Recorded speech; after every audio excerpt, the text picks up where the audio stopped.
దోపిడీని బయటికి తీసుకొచ్చే ప్రయత్నం చేసినా వారిని ఇబ్బంది పెట్టడానికి, వారి గొంతు నొక్కడానికి అడ్డమైన కేసులు, పనికిమాలిన వేధింపులు అన్నట్టుగా నడుస్తూ ఉంది.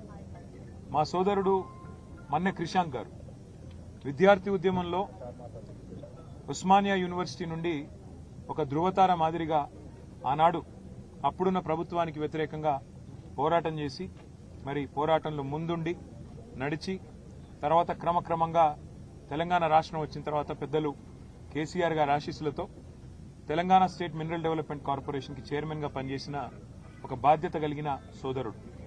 స్వయంగా తాను కూడా ఒక న్యాయవాది, చదువుకున్న పిల్లోడు, పీహెచ్డీ చేసిన పిల్లోడు. మరి అట్లాంటి తమ్ముడు గత 2.5 సంవత్సరాలుగా ఒకటే పని చేస్తా ఉన్నాడు. ఈ ప్రభుత్వంలో జరుగుతున్న అవినీతిని అడుగడుగునా ప్రశ్నిస్తున్నాడు, బయటపెడుతున్నాడు. ప్రభుత్వం చేస్తున్న అరాచకాల్ని ఎప్పటికప్పుడు వెలుగులోకి తెస్తా ఉన్నాడు, ప్రజల దృష్టికి తెస్తా ఉన్నాడు. ఇవాళ ఆయన మీద కోపంతో ఆయనని ఒక పనికిమాలిన కేసులో, నిజానికైతే ఆయన మీద పెట్టిన కేసు 4 ఏళ్ల కంటే తక్కువ శిక్ష పడే కేసు, స్టేషన్లోనే బెయిల్ ఇచ్చి పంపించాల్సిన కేసు. కానీ జైల్లో పెట్టి, ఈరోజు 12వ రోజు జైల్లో పెట్టి హ్యాబిచువల్ అఫెండర్ అని, అంటే ఈ అబ్బాయి ఇలాగే క్రమేపీ మరి వరుసగా చేస్తున్నాడు ఈ పని అని చెప్పి కేసులు పెట్టి దాదాపు 35 కేసులు.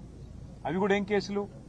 ముఖ్యమంత్రి రేవంత్ రెడ్డి గారి ప్రభుత్వం ప్రపంచ సుందరి పోటీలు ఏవైతే ఇక్కడ జరిగినాయో అందులో మిస్ ఇంగ్లాండ్ ని వేధించింది, 2 కాంగ్రెస్ నాయకులు ఆ అమ్మాయిని సెక్షువల్లీ హరాస్ చేసినారు అని ట్వీట్ చేస్తే ఒక కేసు.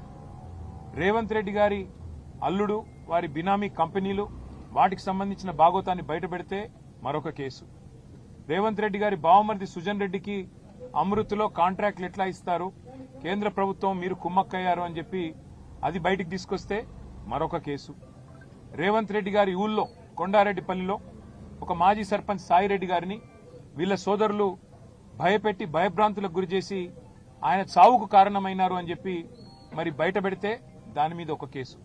ఈ రకంగా 35 కేసులు తమ్ముడు మన్నె క్రిషాంక్ మీద పెట్టి ఇవాళ తనతో పాటు ఒక 10 మంది పిల్లల్ని ఇక్కడ తీసుకొచ్చి సంగారెడ్డి జైల్లో పెట్టి వారి కుటుంబ సభ్యులకు క్షోభ కలిగించడమే కాకుండా పైశాచికానందం పొందుతున్నారు ముఖ్యమంత్రి గారు.